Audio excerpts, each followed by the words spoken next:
Now, the country's biggest federations are today threatening to bring South Africa to a standstill with a national strike, they say, against corruption and unemployment. That's right. Cosatu and SAFTU together represent about 3 million workers. The shutdown is expected to affect services including transport, schooling and government departments.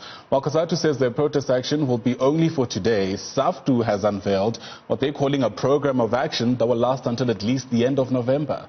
Union members affiliated to the federations are expected to picket and march in major cities across the country. And of course, we have the story covered from every angle for you around the country. In fact, our reporters Malvern Boy and Nasiphi Same join us now from Pretoria and Langa in Cape Town, respectively. Nasiphi, let's begin with you in Cape Town and give us a sense of whether that strike action there has already gotten underway.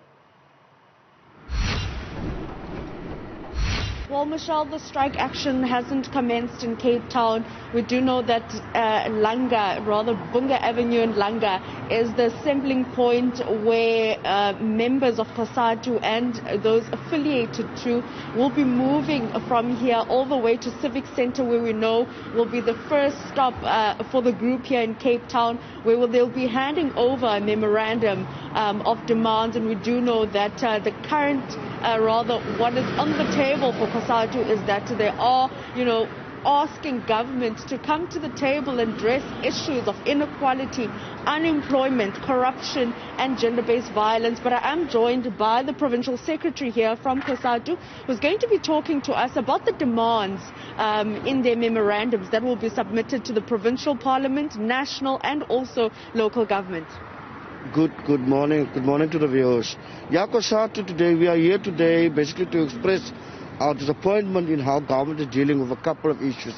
And I think the most demand that we've raised is the question of corruption, the question of the attack on collective bargaining, the question of gender-based violence, our public transport system, as well as the question of safety in the workplace.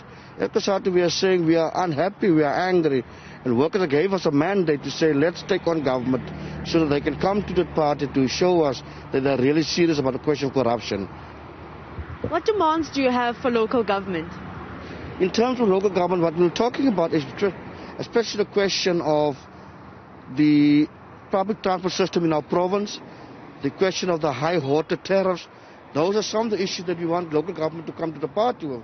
You've seen there was a drought in our province, tariffs was increased, the drought is now over, our dams are over 100% full, but we are still faced with the question of high tariffs and a pipe levy. And the poorest of the poor are the ones that are basically suffering because of those kind of tariffs. Cosatu has called on its members to join the picket and for some to stay at home. However, just yesterday, the Department of Public Service and Administration released a statement saying no work, no pay. What are your thoughts on that? Unfortunately, that is currently the current principle, that no work, no pay, no disciplinary action, because ultimately that's the sacrifice workers are willing to make to fight for a justifiable cause. With COVID still a reality, how are you planning to maneuver around a picket action and also a protest? Yes, as Cosatu, we've said to our members, for those who are going to join us in the motorcade, to maintain social distance, to ensure that they sanitize and to wear the mask. So we'll try our utmost best to ensure that our people are compliant today. Is there a time frame that is being put before national, provincial and local government with all these demands that are tabled before it? Yeah, we normally give government up to 14 days within which to respond, but the door is open from Cosatu's side. We are available at any given time to meet with them. So they must come to the table and advise Cosatu what they will do to ensure that they comply with our demands.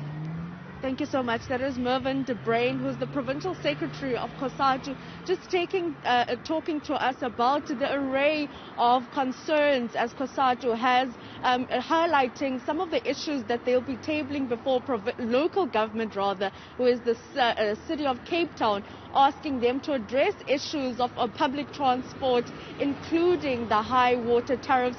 And we've seen a number of protest action from civic organizations and also organizations like Cosatu taking the matters of rather high water tariffs to the doors of a civic centre, asking them to address those issues.